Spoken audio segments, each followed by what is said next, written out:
आज हम लोग एक्टिवेशन एनर्जी क्या होता है, थ्रेशोल्ड एनर्जी क्या होता है ये जानेंगे।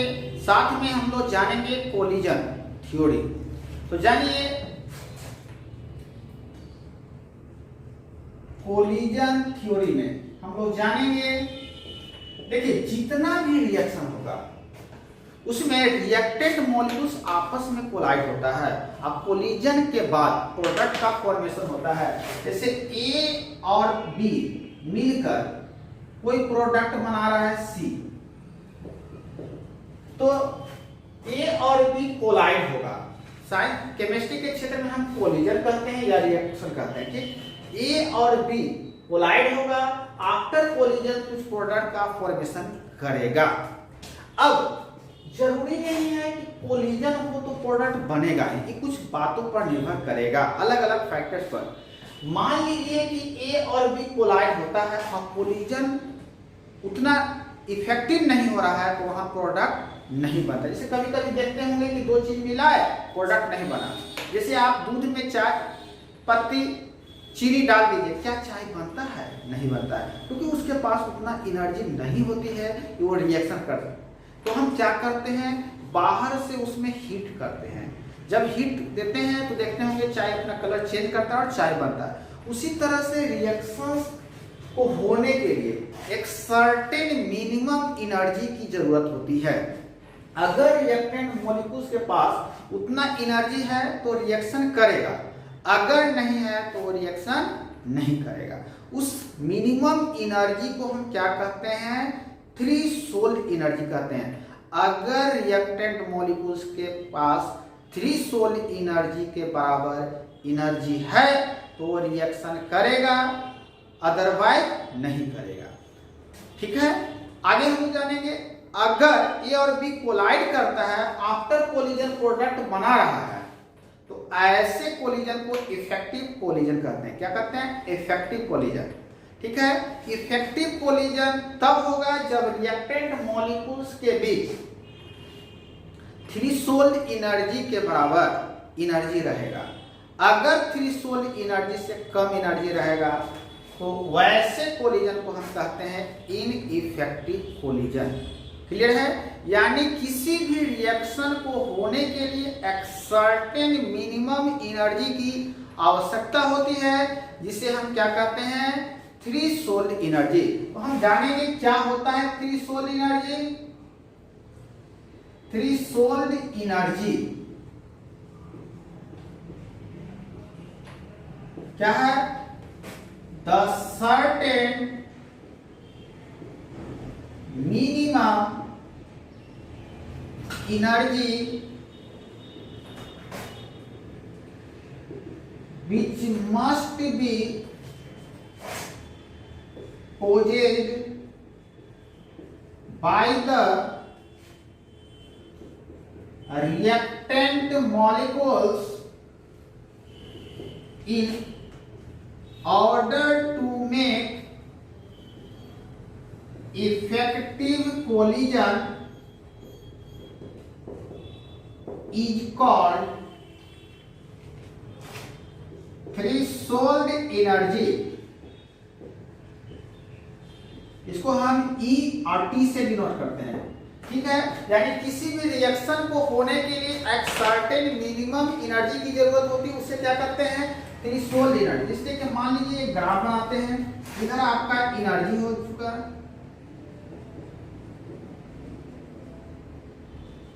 इधर एनर्जी बढ़ रहा है, ठीक है, इधर रिएक्शन प्रोग्रेस कर रहा है।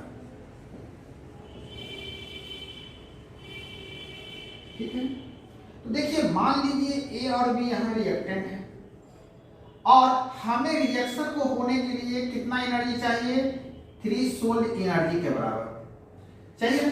तो रिएक्शन अभी नहीं होगा, धीरे धीरे इसको कुछ एनर्जी देंगे तो ये अपना एनर्जी को बढ़ाएगा। एक समय आएगा कि जब रिएक्टेंट के पास थ्रेशोल्ड एनर्जी के बराबर एनर्जी हो जाएगा, उसके बाद ये रिएक्टेंट रिएक्शन करना स्टार्ट करेगा और प्रोडक्ट बनेगा। अब प्रोडक्ट बनने के बाद हो सकता है कि आफ्टर रिएक्शन रिएक्टेंट से एनर्जी ज्यादा भी हो सकता है और कम भी हो सकता है। अगर आफ्टर रिएक्शन प्रोडक्ट की एनर्जी कम हो जाती है तो उसे क्या कहते हैं, एक्सोथर्मिक रिएक्शन। और ज्यादा होता है तो क्या कहेंगे, एंडोथर्मिक रिएक्शन। ये डिपेंड करता है एक्सो कब होगा, एंडो, तो बाद में हम लोग देखेंगे। ये बना प्रोडक्ट, ठीक है। तो देखिए यानी थ्रेशोल्ड एनर्जी कितना चाहिए, यानी कि इस ए और बी को रिएक्शन होने के लिए एक मिनिमम एनर्जी की जरूरत हो। अब उतना जैसे ही पहुंचा एनर्जी, उसे क्या कहते हैं, थ्रेशोल्ड एनर्जी। अब इतना रिएक्टेंट के पास एनर्जी नहीं था तो हम लोग बाहर से क्या किए, एनर्जी दिए, और इस एनर्जी को कहते हैं हम लोग एक्टिवेशन एनर्जी। जो हम बाहर से रिएक्शन अगर ना हो रहा हो तो रिएक्शन कराने के लिए बाहर से हम एनर्जी देते हैं, उस एनर्जी को हम क्या कहते हैं, एक्टिवेशन एनर्जी। क्लियर है। थ्रेशोल्ड एनर्जी क्या है, किसी रिएक्शन को होने के लिए जो मिनिमम एनर्जी चाहिए उसे हम कहेंगे थ्रेशोल्ड एनर्जी। अगर किसी रिएक्टेंट के पास थ्रेशोल्ड एनर्जी के बराबर एनर्जी नहीं है तो बाहर से हम एनर्जी देते हैं, थ्रेशोल्ड एनर्जी के बराबर होने के लिए उसे हम क्या कहेंगे, activation energy.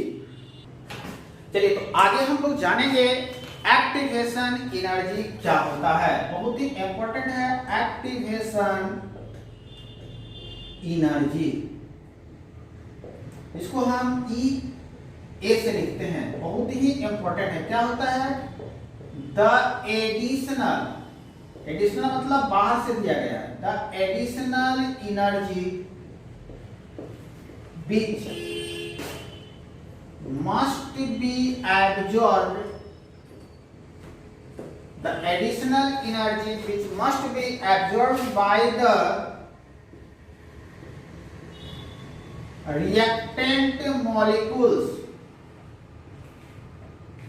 in order to make effective collision, in order to make effective collision is called, क्या कहते हैं, एक्टिवेशन एनर्जी। ठीक है। जो बाहर से एनर्जी हम इफेक्टिव कोलिजन के लिए होने के लिए यानी थ्रेशोल्ड एनर्जी के बराबर एनर्जी होने के लिए जो बाहर से एडिशनल एनर्जी दिया जाता है उसे हम क्या कहते हैं, एक्टिवेशन एनर्जी। देखिए फिर से ग्राफ बनाते हैं हम लोग। इधर आपका रिएक्शन प्रोग्रेस है, रिएक्शन प्रोग्रेस, इस साइड में हम लोग एनर्जी देंगे। देखिए अगर कोई रिएक्टेंट्स है, आपको थ्रेशोल्ड एनर्जी मान लीजिए E यहाँ पर लिख दे रहे हैं, यानी रिएक्टेंट्स को रिएक्शन होने के लिए कितना एनर्जी चाहिए, कितना, तो पहले रिएक्शन को हम एनर्जी देंगे तब जाके थ्रेशोल्ड एनर्जी के बराबर होगा, फिर प्रोडक्ट का फॉर्मेशन होगा। ठीक है। जो बाहर से एनर्जी देंगे उसे हम कहते हैं एक्टिवेशन एनर्जी। हम इसको भी एक्टिवेशन एनर्जी ही कहेंगे। अंतर इतना ही है कि ए को कहा जाएगा activation energy of forward reaction, आइए डैश को कहेंगे activation energy of backward reaction. इन दोनों के बीच के डिफरेंस को कहते हैं change in heat, del H यानी चेंज इन हीट। क्लियर है। तो आज हम लोग जाने एक्टिवेशन एनर्जी क्या होता है, थ्रेशोल्ड एनर्जी क्या होता है। एग्जाम के लिए दोनों बहुत ही इंपॉर्टेंट है, दोनों का डिफिनेशन आता है 2-2 मार्क्स में। ठीक है। तो इन दोनों को बढ़िया से याद कर लेंगे। क्या है, समझ गए होंगे। ग्राफ के द्वारा भी हम बताए कि जो बाहर से एनर्जी दे रहे हैं उसे क्या कहते हैं, एक्टिवेशन एनर्जी। और जितना किसी रिएक्शन को होने के लिए एनर्जी चाहिए उसे क्या बोला जाएगा, थ्रेशोल्ड एनर्जी। एनसीईआरटी में एक बहुत ही इंपॉर्टेंट क्वेश्चन करने जा रहे हैं 4.18। मोस्ट इंपॉर्टेंट क्वेश्चन है, एग्जाम में हमेशा आता है। क्वेश्चन क्या है, for a first order reaction, यानी रिएक्शन कितने ऑर्डर का है, फर्स्ट ऑर्डर रिएक्शन के लिए, सो दैट सिद्ध कर दिखलाना है कि टाइम रिक्वायर्ड फॉर 99% कंप्लीशन, यानी 99% कंप्लीट होने में जो समय लगेगा वो क्या है, is twice the time required for the completion of 90%, यानी 90% कंप्लीट होने में कोई रिएक्शन जो समय लगता है उसका दुगना समय लगेगा 99% कंप्लीट होने में। ठीक है, तो देखिए सबसे पहले हम लोग जानते हैं कि no that for first order reaction, first order reaction के लिए फॉर्मूला होता है Kt = 2.303 log C0 y क्या होता है Ct। ठीक है, अब देखिए केस फर्स्ट चलते हैं फॉर 99% कंप्लीशन, यानी कि 99% कंप्लीट होता है, यानी C0 अगर C मानेंगे तो Ct हो जाएगा 99% कंप्लीट हो जाता है, यानी 100 - 99 यानी 1। क्लियर, तो यहाँ से K को K रहने देते हैं और T 99 कर देते हैं, इसका 2.303 log C0 हो जाएगा 100/1। उसको सोल्व करेंगे तो हो जाएगा K × T99 = 2.303 log 100 का मान कितना होता है 2। Equation first. अब केस 2 चलते हैं फॉर 90% कंप्लीशन। 90% कंप्लीशन कहने का मतलब हुआ 90% कंप्लीट होता है, यानी इनिशियली अगर 100 मानेंगे तो बचा Ct क्या हो जाएगा आफ्टर टाइम t 100 - 90 यानी कितना हो जाएगा 10। क्लियर है। अब देखिए कि यहाँ से हम लोग निकालेंगे तो K को K रहने देते हैं और ये T कब का है 90% कंप्लीशन के लिए, तो 90 कर देते हैं इक्वल टू कितना हो जाएगा 2.303 log C0 100 और Ct 10। इसको कैंसिल कर देते हैं तो K × T90 = 2.303 × 1। ये सेकंड डिवाइड करेंगे, dividing equation first by second, तो फर्स्ट आपका क्या है K × T99 by K × T90 equal to हो जाएगा 2.303 × 2 by 2.303 × 1। इसको कैंसिल कर देते हैं, यहाँ से T99 = 2 × T90। देखिए इससे प्रूफ हो चुका है कि 90% कोई रिएक्शन कंप्लीट होने में जो समय लगेगा उसका दुगना समय लगेगा 99% कंप्लीट होने में। ये बहुत ही इंपॉर्टेंट क्वेश्चन है। क्लियर, ये बहुत ही इंपॉर्टेंट क्वेश्चन हम लोग देख रहे हैं। ये क्वेश्चन क्या कर रहा है, ये फर्स्ट ऑर्डर रिएक्शन है, टेक्स 42 मिनट्स फॉर 30% डिकम्पोजिशन, यानी 30% डिकम्पोज होने के लिए किसी रिएक्शन को कितना समय लगता है 42 मिनट। तो T हाफ यानी हाफ लाइफ पीरियड कैसे निकालेंगे, तो देखिए यहाँ पर रिएक्शन में पता चल रहा है अगर तो भी परसेंटेज दिया हुआ है इनिशियल 100 मानेंगे। ठीक है, तो मान लेते हैं कि लेट C0 = 100, तो अकॉर्डिंग टू क्वेश्चन कह रहा है कि 30% डिकम्पोजिशन,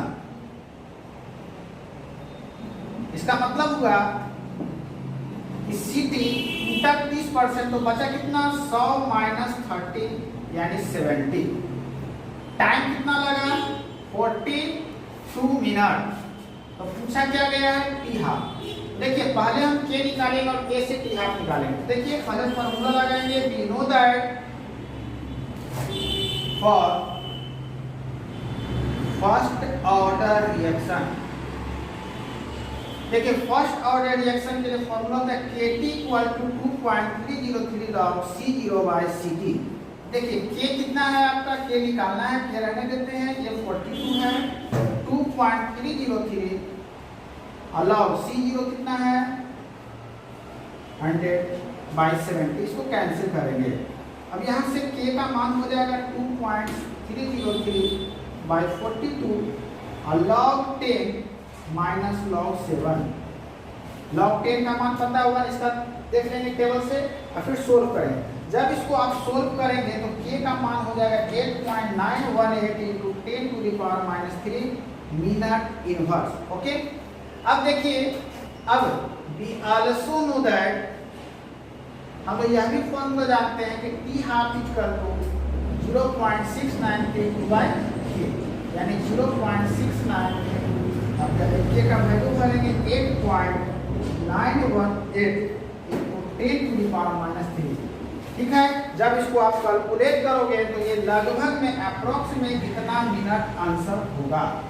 यानी क्वेश्चन क्या था कि कोई रिएक्शन है जिसको 30% कंप्लीट होने में या 30% कंपोज होने में 42 मिनट लगता है, तो आप कैसे निकालोगे। ठीक है, तो हमने क्या किया, फर्स्ट ऑर्डर रिएक्शन से हम लोग के का मान निकाल लिया और के का मान से क्या कर दिए, टी हाफ निकाले। इस तरह के क्वेश्चन 12th के एग्जाम में बहुत ज्यादा पूछे जाते हैं। ठीक है, इसी के साथ आपका केमिकल काइनेटिक्स चैप्टर समाप्त होता है। ठीक है,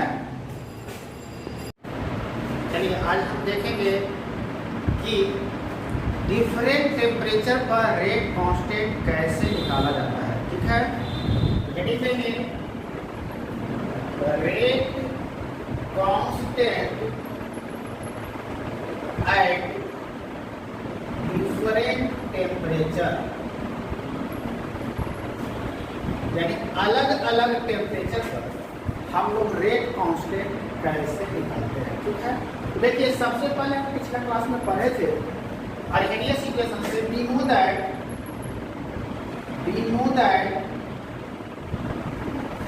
फ्रॉम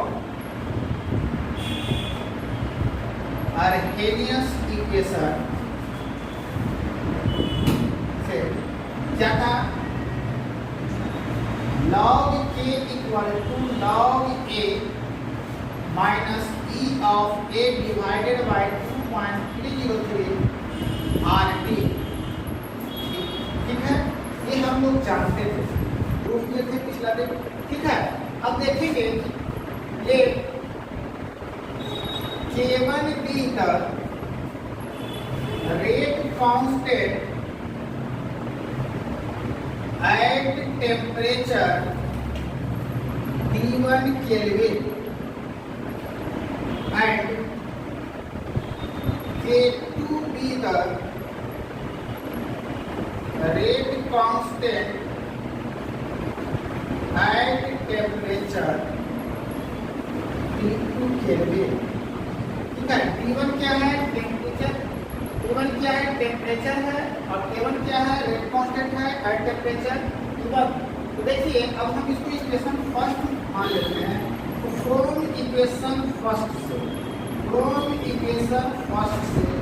log k की जगह कर देंगे K1, a अर्हेनियस कांस्टेंट है, छोड़ देते हैं, e of a by 2.303 R21 equation हो जाएगा फर्स्ट, यहाँ पर कर देते हैं एट टेम्परेचर T1 के लिए। अब चलते हैं एट टेम्परेचर T2 के लिए, देखेंगे यहाँ पर log K2 इक्वल टू हो जाएगा log a minus e of a by 2.303 RT2। ये इक्वेशन हो जाएगा सेकेंड। अब लिखेंगे from equation first minus second. देखिए ये लेफ्ट साइड में हो जाएगा log K1 माइनस क्या हो जाएगा log K2, और ये माइनस करेंगे तो ये क्या हो जाएगा, कैंसिल हो जाएगा, और ये माइनस रहेगा और ये क्या हो जाएगा प्लस में, यानी हो जाएगा value e of a by 2.303 R21, और ये माइनस माइनस क्या हो जाएगा plus e of a by 2.303 R2। Clear है, तो ये दोनों क्या हो गया, कैंसिल हो गया। अब देखिए आगे हमको देखते हैं, यहाँ तक में किसी को दिक्कत है। ठीक है, अब देखते हैं आगे।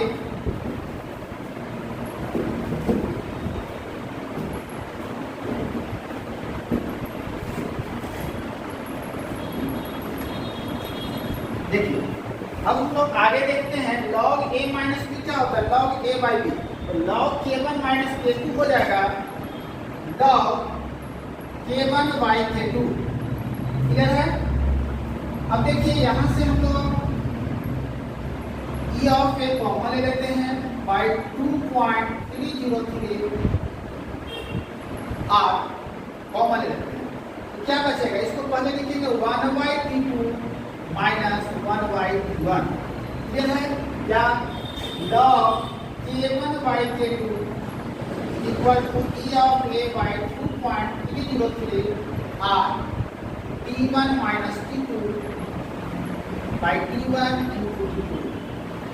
यानी जब दो रेट कांस्टेंट दिया हुआ रहे, क्या, जब दो रेट कांस्टेंट दिया हुआ रहे, ठीक है, या तो टेम्परेचर डिफरेंट रहे, तो उस कंडीशन में एक्टिवेशन एनर्जी इस फॉर्मूला से हम लोग निकालेंगे। यह क्वेश्चन जनरली कॉम्पिटिटिव एग्जाम्स में पूछा जाता है।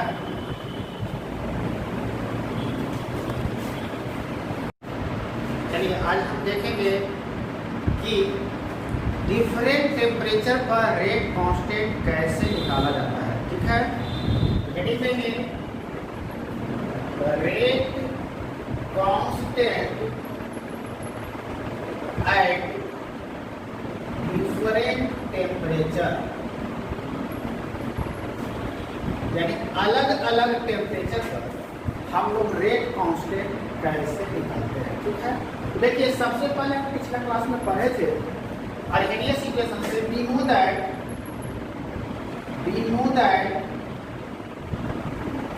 फ्रॉम अर्हेनियस इक्वेशन से क्या था, log k equal to log a minus e of a divided by 2.303 RT, ठीक है। ये हम लोग जानते थे, प्रूफ किए थे पिछला दिन, ठीक है। अब देखेंगे ये K1B तक rate constant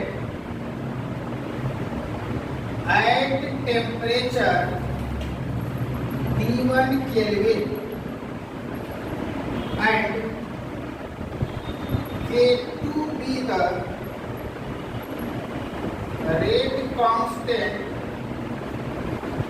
at temperature T2 kelvin, ठीक है। T1 क्या है, टेम्परेचर, T1 क्या है, टेम्परेचर है, और K1 क्या है, रेट कांस्टेंट है एट टेम्परेचर T1। तो देखिए अब हम इसको इक्वेशन फर्स्ट मान लेते हैं, तो फ्रॉम इक्वेशन फर्स्ट से log k की जगह कर देंगे K1, a अर्हेनियस कांस्टेंट है, छोड़ देते हैं, e of a by 2.303 R21, equation हो जाएगा फर्स्ट, यहाँ पर कर देते हैं एट टेम्परेचर T1 के लिए, ठीक है। अब चलते हैं एट टेम्परेचर T2 के लिए, देखेंगे यहाँ पर log K2 इक्वल टू हो जाएगा log a minus e of a by 2.303 RT2, ये इक्वेशन हो जाएगा सेकेंड।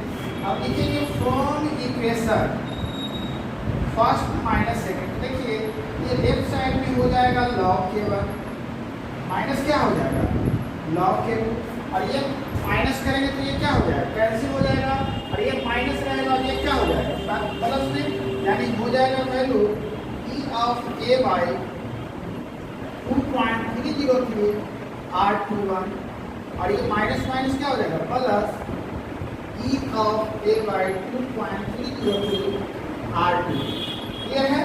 ये दोनों क्या हो गया, कैंसिल हो गया। अब देखिए आगे हम लोग देखते हैं, यहाँ तक में किसी को दिक्कत, ठीक है। अब देखते हैं आगे,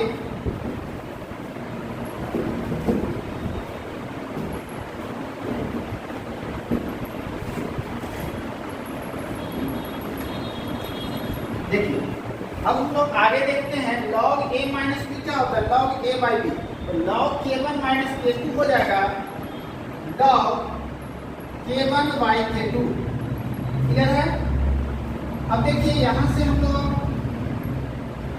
e ऑफ a कॉमन ले लेते हैं बाई 2.303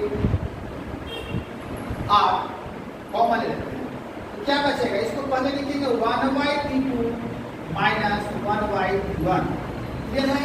या log K1 by K2 equal to e of a by 2.303 R T1 minus T2 by T1 into T2, यानी जब दो रेट कांस्टेंट दिया हुआ रहे, क्या, जब दो रेट कांस्टेंट दिया हुआ रहे, ठीक है, या तो टेम्परेचर डिफरेंट रहे, तो उस कंडीशन में एक्टिवेशन एनर्जी इस फॉर्मूला से हम लोग निकालेंगे।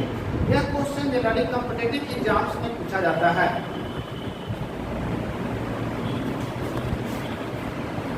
एनसीईआरटी का एक बहुत ही इंपॉर्टेंट क्वेश्चन करने जा रहे हैं 4.18, मोस्ट इंपॉर्टेंट क्वेश्चन है, एग्जाम में हमेशा आता है। क्वेश्चन क्या है, for a first order reaction, यानी रिएक्शन कितने ऑर्डर का है, फर्स्ट ऑर्डर रिएक्शन के लिए, सो दैट सिद्ध कर दिखलाना है कि टाइम रिक्वायर्ड फॉर 99% कंप्लीशन, यानी 99% कंप्लीट होने में जो समय लगेगा वो क्या है, is twice the time required for the completion of 90%, यानी 90% कंप्लीट होने में कोई रिएक्शन जो समय लगता है उसका दुगना समय लगेगा 99% कंप्लीट होने में, ठीक है। तो देखिए सबसे पहले हमको जानते हैं कि no that for first order reaction, first order reaction के लिए फॉर्मूला होता है Kt = 2.303 log C0 बाई क्या होता है Ct, ठीक है। अब देखिए केस फर्स्ट चलते हैं, फॉर 99% कंप्लीशन, यानी कि 99% कंप्लीट होता है, यानी C0 अगर C मानेंगे तो Ct हो जाएगा 99% कंप्लीट हो जाता है, यानी 100 - 99 यानी 1, क्लियर। तो यहाँ से K को K रहने देते हैं और T 99 कर देते हैं, इक्वल टू 2.303 log C0 हो जाएगा 100/1। इसको सोल्व करेंगे तो हो जाएगा K × T 99 equal to 2.303 log 100 का मान कितना होता है 2, इक्वेशन फर्स्ट। अब केस 2 चलते हैं, फॉर 90% कंप्लीशन, 90% कंप्लीशन कहने का मतलब हुआ 90% कंप्लीट होता है, यानी इनिशियली अगर 100 मानेंगे तो बचा Ct क्या हो जाएगा आफ्टर 20 100 - 90 यानी कितना हो जाएगा 10, क्लियर है।